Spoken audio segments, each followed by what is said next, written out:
Salam hörmətli tamaşaçılar, TAV TV televiziyasında siyasi baxış verilişinə baxırsınız. Bugünkü qonağımız Milli Dirçəliş Hərəkatı Partiyasının sədri Fərəz Quliyevdir. Fərəz bəy, xoş gördük. Hoş bulduk. Fərəz bəy, bilirsiniz ki, Azərbaycan regional siyasətini formalaşdırır. Regionda ümumi bir situasiya, hərbi siyasi vəziyyət gərgin olaraq qalır. Xüsusilə Azərbaycan Türk Dövlətləri Təşkilatında da əməkdaşlığı genişləndirir. Bilirsiniz ki, son illərdə Türk Dövlətləri Təşkilatı inkişaf elədi. Azərbaycan və Türkiyə bu istiqamətdə çox mühüm addımlar atdı. Amma son günlərdə gördük ki, Mərkəzi Asiya Türk Dövlətləri Qazaxıstan, Özbəkistan, Türkmənistan, Şimali Kipr Türk Cumhuriyyətini, Yunan Kiprini tanıdı, Şimali Kipr Türk Cumhuriyyətini tanımırlar və həmçinin bu dövlətlər Türkiyənin önəm verdiyi Antalya Diplomat Forumunda iştirak etmədilər. Sizcə Türk Dövlətləri Birliyi dağılırmı, yoxsa bundan sonra inkişaf edə bilərmi? Əvvəla dəvət üçün təşəkkür edirəm və hesab edirəm ki, bu narahatlıq, hamımızın narahatlığını üçün görüşülməlidir və aradan qaldırılmalıdır. Türk Dövlətləri Təşkilatının yaranması ziyadəsilə bizi məmnun eləmişdir. Bütün türkləri təbii ki. Şəxsən mənim özümün həmişə böyük arzum olmuşdur ki, belə birlik yaransın. Mən rəhbərlik olanda bir kitab da yazmışdım. Mən oxudum, gördüm. Orada bir tam modelləşdirmişdim. Transkontinental Avropa Turan. Tam bugünkü Türk Dövlətləri Təşkilatı formatında. Yəni, hər birimizin nəzərə cəhətdən də bu məsələ ilə bağlı fikirlərimiz olubdur. Və bu günləri bu Türk Respublikalarının belə davranışı arzularımızın, böyük ideallarımızın həm belə deyək ki, öləzməsinə səbəb ola bilər. Həm də dünyanın bugünkü vəziyyətində onların özlərinin də mövqelərini xeyli zəiflədir. Çünki bugün bu Türk dövlətlərinin güvənə biləcəyi yeganə ev Türk Dövlətləri Təşkilatıdır. Xüsusən Qazaxıstandakı məlum hadisələrdən sonra İstanbuldakı təhlükəsizlik rəhbərləri, idarə rəhbərləri yığıldılar Türk dövlətlərinin. Orada qərar verirlər ki, xarici siyasəti və təhlükəsizlik siyasətini koordinasiya eləsinlər. Bu çox vacib idi və o qədər həyati məsələ idi ki, dərhal yığılıb məsələ baxdılar. Çünki bu zəncirin bir həlqəsinin qırılması domino effekti verə bilərdi. Başqalarının da artıq vəziyyəti pisləşərdi. Təbii ki, şükürlər olsun ki, Qazaxıstan salamat çıxdı. Yəni, indi elə bir vəziyyət yaranıb ki, biz potensialımızı normal şəkildə istifadə eləməliyik. Bugün yeni dünya düzəni formalaşır. İndi buna müxtəlif adlar verməyinə baxmayaraq, idarə edənlər və idarə olunanlar sıralanır bir vaxtda. Türk dövlətlərinin özlərinin idarə edənlər cərgəsində durmaq imkanları yaranır. Bugün Trump o Erdoğan haqqında, Cənab Erdoğan haqqında dediyi fikirlər təkcə sevgisindən deyil, həm də bir güclə hesablaşmaq üçündür. Və Türkiyənin tutduğu mövqeyi, Azərbaycanı siz qeyd elədiniz, buradakı ciddi rolu, yeri, ümumiyyətlə Türk etnosun yerləşdiyi bölgə, Hertland, dünyanın qəlbi adlandıran hissə o qədər əhəmiyyətlidir ki, biraz təşkilatlanmaq belə bizim idarə edənlərdən olmağımızı təmin edə bilər. Belə vaxtda səhvə yol vermək və daxildə koordinasiya olunmayan bir addım atmaq, mən indi yumuşaq formada deyirəm və deyir ki, bunu bir səhv adlandırsaq belə, yaxud da koordinasiya olmamış addım adlandırsaq belə, bu özü çox ciddi şəkildə zərərlidir. Çünki məqsəd nədir? Artıq vahid ordu yaranması məsələsi var. Mesela burada hörmətli Bəxtiyar Paşa, bizim müdafiə naziri var, Türkiyənin generalımızın bir fikri var, çox xoşuma gəldi. O deyir ki, iki dövlət, bir millət, bir ordu. Artıq bir ordu formatı istəyirsə və yaxud da biz tədricən konfederasiya haqqında düşüncələr vardır, daha da dərin inteqrasiya məsələləri vardır, gömrük məsələsindən bağlı başqa məsələlərdə tam belə bir dövlət kimi davranmaq modeli düşündüyümüz halda Türkiyənin ciddi şəkildə xarici siyasətində element olub Yunan Kipr məsələsindən belə münasibət bəsləmək ən azından Türkiyə siyasətinə bağlanmaq. Çox maraqlıdır. Bunlar Antalya Diplomatik Forumunda da iştirak edirlər. İndi bunlar danışılmalıdır. Yəni bunlar gərək mütləq şəkildə Azərbaycanda, Türkiyədə xarici naziri, biz bunları görə çağıra bir yerə oturarlar. Bu məsələ aydınlaşdırılmalıdır. Bu nə baş verir? Əgər bunlara bir şeylər vəd veriblərsə və o kökə siyasətindən aldadıb gələcəklər... 2 milyard dollar vəd verir. Bəli, gələcəkdə bunlar kötək vura bilərlər. Məsələn, mən deyək ki, dalağım sansmışdı Fransa tərəfdən, Orta Asiya gedəndə ya Almaniya tərəfdən gedəndə mən o vaxt da bildirirdim ki, oradakı uran yataqları vardır. və başqa yeraltı sərvətlər, ciddi sərvətlər vardır. Onlar ora gedib müxtəlif vədlər verə bilərlər. Amma biz həmişə görmüşük ki, bu vədlərin arxasında axırda xəyanət, ya mədəni işğal, ya iqtisadi işğal, ya elə hərbi işğal dayanıbdır və bu dövlətlərimiz itirib demiş. O Türkistan həmişə başqa məlumat var. Ona görə indi siz dediniz ki, o vəsaiti bunları göstərir. Əgər bu birlik bozarlarsa, göl qurutma üsulundan bu türk dövlətlərini orada tədricən ələ keçirlər və tamamilə sıradan çıxararlar. Baxın, bir ara əvvəl orada vəziyyət tam fərqli idi. Məsələn, G5, yəni Orta Asiyada olan 5 respublika və plus Amerika görüşü keçirildi Amerikada. G5 Çin görüşü keçirildi. Və bunlar buranın önəmini həddən artıq hiss eləməyə başladılar. Və Almanya və Fransanın oradan gəlib Orta Asiyada danışması da onun üstünə gələn məsələlər. Belə vəziyyətdə atılan addımlar, yanlış addımlardır bu xarici siyasətdə. Və mən hesab edirəm, dərhal elə bu məsələ iki məsələlə bağlıdır. Həm o forumda iştirakçının bağlıdır, həm də bu Yunan Kiprində səmimiyyətin artmasına bağlı məsələ dərhal TDT-nin çox maraqlı. gətirir. Azərbaycan şifahi şəkildə cənab prezident də qeyd edir. Biz Şimali Türk Cümhuriyyətini yaratdıq, amma bunu biz rəsmən tanımaq məsələsini hələ bəlkə gedişirik mi? Mən də hesab edirəm gedişlik. Yəni sizin sualınız əslində bir də cavab xarakterdir. Bir ara Azərbaycan bu məsələlərdə ola bilər ki, tərəddüdləri anlamaq olar. Qarabağ məsələsi. Bu məsələ bitdi. Yəni biz düşmənləri heç də bir tutaqa verməmək üçün o dövrdə bəlkə tanımamamız doğru olardı. Mən 2012-ci ildə Şimal Kipr Türk Cümhuriyyətində ADA TV var. Orada bir müsahibə verdim. Bir saat yarımlıq bir müsahibə verdim. Orada da hələ o vaxt səsləndirdim bu TDT falan yoxdur təbii ki. Ki, bura bir bala vətən, yavru vətən deyirlər hər kəs tərəfindən. Biz buna çox ciddi şəkildə sahib çıxmalıyıq. Həm təkcə ona görə yox ki, ora Türk Respublikasıdır. Təkcə ona görə yox ki, ora baskılar vardır. Həm də onun çox ciddi strateji əhəmiyyəti vardır. Siz də bilirsiniz. Ora o ana vətən deyilən, mavi vətən deyilən yerdə Aralıq dənizində çox ciddi şəkildə önəm daşıyan bir ərazidir. Həm logistik məsələdir, həm karbohidrat ehtiyatlarından bağlı. Həm də orada Yunan Kiprində Amerikanın başqalarının hərbi bazaları yerləşdirildi.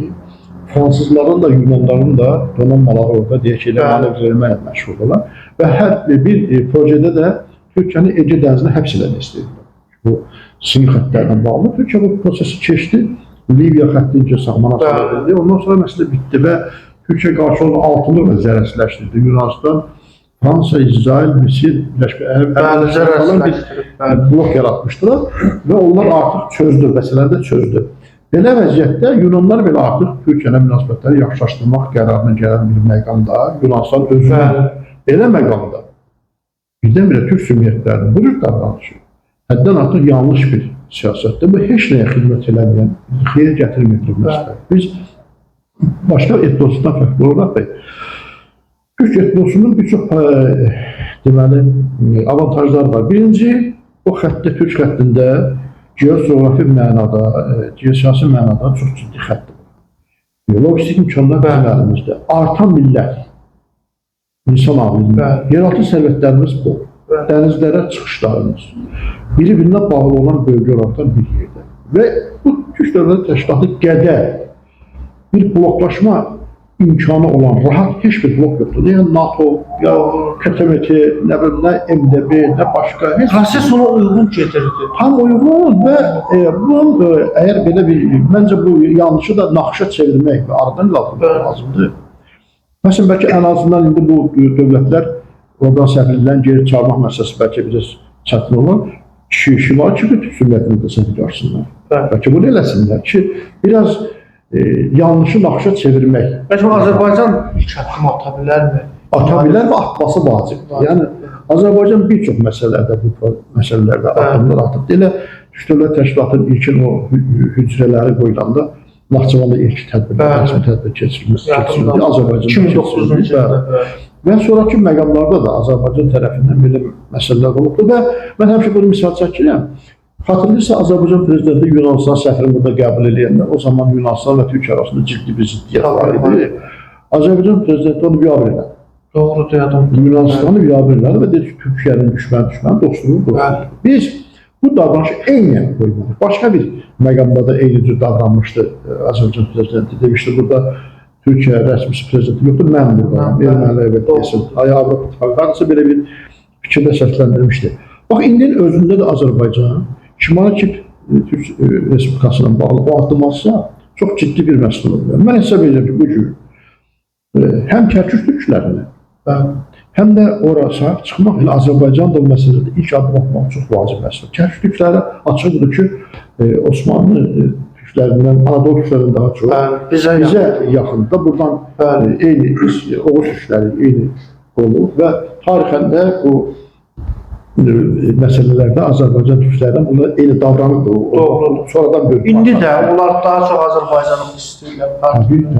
Mən indi bir müddət əvvəl bu Suriyanın yeni prezidentini biraz deyək ki, ögey münasibət bəsləməsi ilə bağlı fikir bildirmişdim ki, gelirdi Türkiyə, düşündüm ki, orada belə bir ifadə işlədim ki, mütləq şəkildə Kərkük türklərinin iş başında olmasını hörmətli Hakan Fidan yoxsa hörmətli cənablardan bunlar danışmalıdır. Ki, siz partiya təsaslıqlar heç olmasa, baxın da nə gedir, adam əhali vardır, yerləşməli. Orada rəqəmlər dəyişirlər, məsələn, biri deyir 3 milyon nə qədər adam var, biri deyir 700 min orada halma yoxdur çünki. Asimilyasiya etdiriblər, çünki kimliklərində müsəlman yazılırlar. Yazmırlar ki, Kərkük türkü. Orada kimlikdə müsəlman yazılırlar. Xristianda xristiyan yazılır. Digər dövlət, millətləri öz şeylə yazırlar amma. Amma türkləri bizim Kərkükləri müsəlman kimi. Bu da asimilyasiya bir növ. Bu da deyil. Və sonra da bunları bir yerdə kompakt yaşamaq başlayır. Dil qoruyurlar məişət səviyyəsində. Amma ayrı başqa kəndlərdə ki, yaşlılar onu asimilyasiya olurlar. Ərəb dilini danışmaq başlayırlar. Çünki orada məktəb yox falan yox. Ona görə mən o məsələdə toxunmuşdum ki, həm Kərkük türklərlə, həm də Şimali Türk cümiyyətlə münasibətdə mütləq şəkildə yeni bir baxış olmalıdır. Əlbəttə, bunu Azərbaycan və Türkiyə oturub masada bir reseptə tapmalıdırlar. Amma Azərbaycanın bu məsələ, siz dediniz kimi, addım atması Azərbaycanda çox ciddi şəkildə xeyirli olar. Zaten Türk Dövlət Təşkilatının məhvərində Azərbaycan və Türkiyə dayanır. Aydındır. Bir də təbii ki, biz Kərkük düşmənləri, həmçinin Şimali Kiprindəki türklərlə bağlı deyək, amma Güney Azərbaycandakı türklərlə də bağlı soydaşlarımız, bunlar bizə daha da yaxındır. Bilirsiniz, onlarda çox ciddi problemləri var. Amma problemlər də olsa artıq orada milli azadlıq hərəkatı mədəni şəkildə düzəlməsi var. Və təbii ki, Azərbaycan rəsmi Bakı indi Güney Azərbaycan məsələsini bir müddət gündəmdə saxladı. Amma yenidən arxa plana keçir. Yəni, bu məsələni yenidən gündəmə gətirməyimiz lazımdır. İndi mən baxıram, İran mətbuatını izləyirəm. Onlar Azərbaycan sevmətini ünvanlanan yazılarında birbaşa Azərbaycanda etnik separatizmi tamamilə kökləyirlər. Azərbaycana qarşı hibrid savaşı həyata keçirirlər. Kütləvi informasiya vasitələri vasitəsilə. Həmçinin indi İran da prezidenti Azərbaycana səfəri gözlənilir. Sizcə bu səfərdən sonra İran-Azərbaycan əlaqələri, xüsusilə Tehran Azərbaycana baxışı dəyişə bilərmi? Yəni də İran kütləvi informasiya vasitələrində Azərbaycana qarşı bir informasiya savaşı dayana bilərmi? Yoxsa yenidən bu mübarizə, Azərbaycana qarşı bu müharibə davam edəcəkmi? Yəni kütləvi informasiya vasitələri üzərindən deyirəm bu müharibəni, informasiya müharibəsi və bir tərəfdən Ermənistanla bunlar Zəngəzur dəhlizində orada Fatimə Zəhra adında bir hərbi təlimlər keçirdi. Yəni bu hərbi təlimlər Azərbaycana qarşıdırmı İran tərəfində? Əvvələ söhbət bir neçə sual bəlliyyətdir sizin sualın içərisində. Bax, İranın Azərbaycan münasibəti dəyişəcəkmi? Biz arzuyuruq ki, dəyişsin. Çünki İran-Azərbaycan münasibətlərində nə qədər soyuqluq olubsa və nə vaxt olubsa, bizim tərəfimizdən təşəbbüs olmuyor ki, biz bunu soydaq. Doğru. Bütün addımları İran atıbdır. Güya ki, münasibətləri yaxşılaşdırmaq istəyirlər. İndiyə qədər Azərbaycan səfirliyinin hücumunda həbs olunan adam cəzalandırıldı. Və yaxud da ondan bir müddət sonra gediş oldu, gəliş oldu falan. Burada bir ədəbin mollası Azərbaycan prezidentinin ünvanına, ki, bu Azərbaycan xalqının ünvanına qəbul olunur. Çünki prezident xalq təmsil edir. Fərq deyil, bu bir məqamdır. Azərbaycan xalqını təhqir elədi və ölkə prezidenti dedi ki, mənə maraqlı deyir onun rəsmi reaksiyası. Heç bir reaksiya olmadı. Yəni, adam elə yerində də qaldı. Öz işində də başqa fikirlərdə sonra başqalar tərəfindən səslənmişdir. Bu son epizodda. Amma yaxın tarixi ekskursiya desək, Qarabağ savaşından əvvəl verdikləri yardımlar da göz qabağında.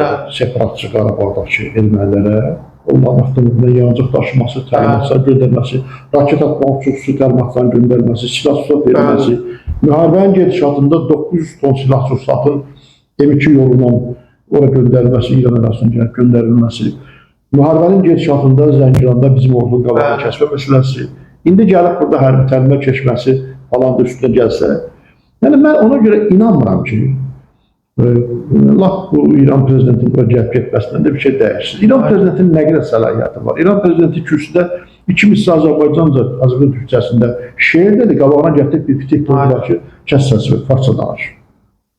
Doğru mu? Yəni, bütün bu məsələlərə görə mən İranın hansısa formada mövqeyini dəyişəcək inanmıram. Sadəcə İranın vəziyyətini belədir ki, həm Amerika tərəfdə onun baskıları, həm onun post qüvvələrinin məhv olunması, həm asıl olsun, hizbin olsun, Suriyada sıxışdırıb çıxarılması, sanksiyaların tətbiqi, bugün Amerikanın münasibətlərdə yenidən sıxışdırmalar, onlar bölgə dövlətləri ilə çalışır ki, münasibətləri ən az pisləşdirməsin, görüntü olaraqdan, deyək ki, mövsümü olaraqdan. Mən İranın Azərbaycana qarşı münasibətində institutlaşmış bir davranışın olmasında qətiyyən bunda əminəm ki, bu siyasət yürüdülür, bunu hamımız bilirik. Və nəinki oradakı Güney Azərbaycan türkləri, ümumiyyətlə, Quzey Azərbaycanın mövcud olmasına belə maraqlı deyirlər. Onlar bütün çalışılarında şəhərlərimizi iddia eləmək, ərazi iddiası eləmək, başqa burada bir Azərbaycanda bir fərqli bir nə dövləti yaratmaq, Kəribə dövləti yaratmaq, burada şəbəkələr düzəltmək, bunlar ifşa olmur, hamısı bunlar bilirik ortada. Ona görə hesab edirəm ki, Azərbaycan tərəfi ilə hakimiyyəti başa düşmüyorlar, dövlət tərəfindən protokol qaydalarını əməl edərək müəyyən məsələlər üzərində getməmək mümkündür. Amma Azərbaycanın İrana münasibətdə doktrində xüsusi bir işlərini dəyişmək lazımdır. Mütləq şəkildə lazımdır və burada artıq ictimaiyyətin özü də fərqli davranmalıdır. Mən birinci onu deyim ki, Azərbaycanda Milli Azadlıq Hərəkatının Quzey Azərbaycan Milli Azadlıq Hərəkatı ya Güney Azərbaycan Milli Azadlıq Hərəkatı adlandırmaq yanlışdır. Bir millətin belə iki bölünmüş hərəkatı ola bilməz. Sadəcə olaraq Azərbaycan Milli Azadlıq Hərəkatı Quzeydə nəticələr də verib. Respublikamız var. Güneydə hələ nəticə yoxdur. Siz də həmin Milli Azadlıq Hərəkatı Şimdi talibə düşdü, mən də orada iştirak elədim. Biz məsələn o vaxtlar sərhədləri yandıranda, sərhədlər iki imperiya arasında çəkilmiş sərhəd son 200 ildə ilk dəfə ən ciddi etirazdır ki, iki imperiyanın iradəsini biz ayaqlara atlatdıq. Nəsil yandırmağa atdıq.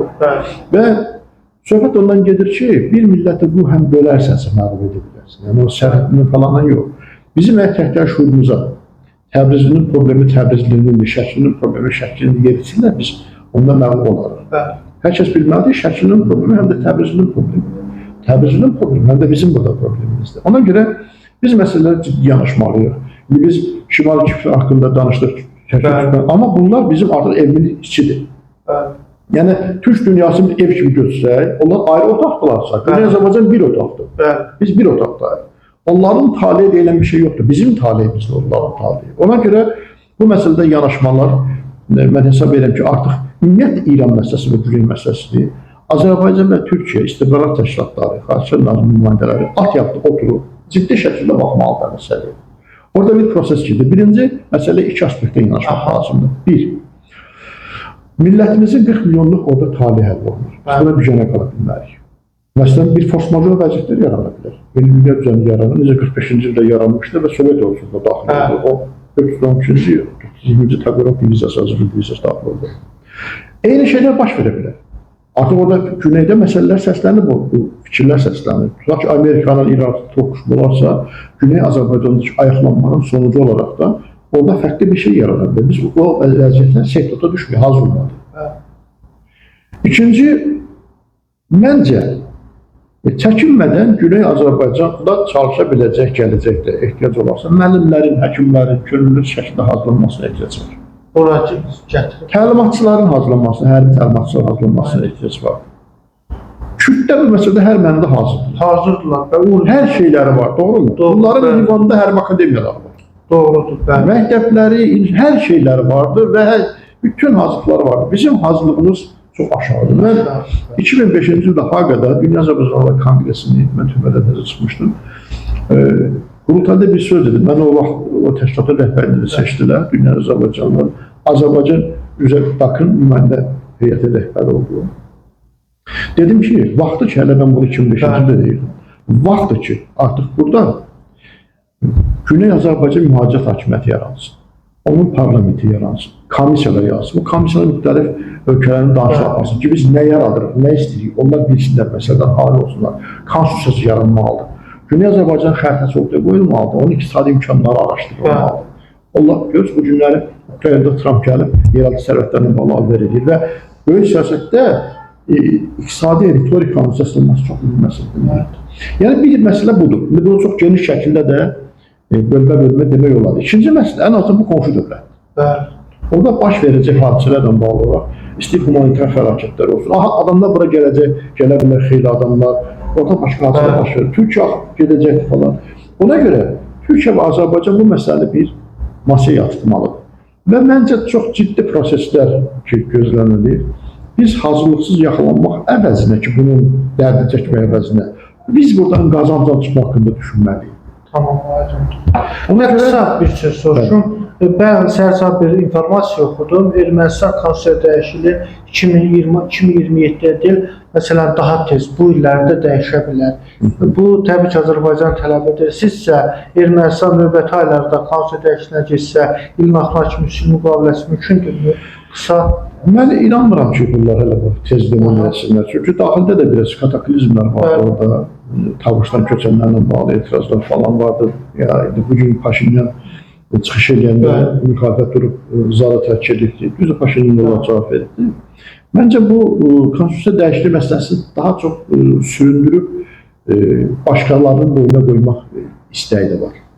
Seçki ilidir. Məsələn, Paşinyan düşünür ki, mən seçilmərəmsə ara hakimiyyət dönəmində bu yollara yürüyüb, sonra bundan gəlmişim üstünətə deyil. İkinci bir tərəfdən, mən seçilərəmsə də, seçkiyə qədər bunu eləsəm, seçkidə məğlub olmaq ehtimalları bundan qarşı tərəf başqa istifadə edir. Ona görə bu özü bir sualdır. Eləyərlər yoxsa yox. Hətta eləsələr belə, tam sonsuz müqaviləsin bağlanması da nə real deyil, Ermənistan tələsir məsələdə. Məsələn, Naxçıvan tərəfi hərbi qüvvələr toplayır, sərhəddə təxribatlar törədir. Güya ki, belə presin gedir ki, Azərbaycan tələsik sülh müqaviləsi bizi qoysun. Məncə biz tələsməli deyilik. Niyə tələsməli deyilik? Biz çərçivə sazişi edə bilərik. Amma sülh sazişində, məsələn, son 2 bənd haqqında danışırlar ki, beynəlxalq təşkilatlarda verilən məhkəmələrdən iraqların geri götürülməsi. Biz onu niyə geri götürməliyik? Ermənistan bizə nəyə verəcək bizə məhkəmə? 30 il bizim ərazilərdə işğal edildi, istismar edildi, soyqırım edildi. Amma bizim ərazilərimizdə 480 milyarda qədər təzminat davamız var.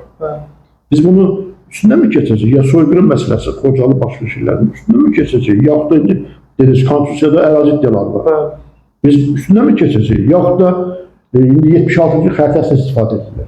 Amma əslində 22-ci ildə, bəli 22-ci ildə rəqəm doğru mu dedim? 22-ci ildə sərhədlər ləğv olunubdur Qafqaz Respublikaları arasında. Zakafkazi seriyalı. Bəli, ləğv olunubdur. Ona qədərsə sərhədlər olubdur. Hələ mən onu demirəm ki, 20-ci ildə yanvarın 11-də Parisdə Azərbaycan ərazisi de facto tanınıbdır. Orada da xəritə var nəsə. 114. Yəni bizim o illərdən sonra ən azı məsələn Zəngəzur məsələsi. 20-ci ildə Zəngəzur verdim, amma ilk 9-cu ildə Meyvə hissəsi verdim. Bu kimdə qalacaq? Sonra verilən 9.000 kvadrat kilometr, 20.000 kvadrat kilometr. Bunlar nə olacaq taleyi? Ona görə mən sülh sazişində Azərbaycan tərəfini tələsməməyi və elə bir saziş imzalanmalıdır ki, gələcək nəsillərə manevi imkanlar saxlanılsın. Aydın. Təşəkkür edirəm Fərəc bəy, minnətdaram. Dəyərli tamaşaçılar, Xalq TV televiziyasında siyasi baxış görüşünə baxdınız. Təşəkkür edirik.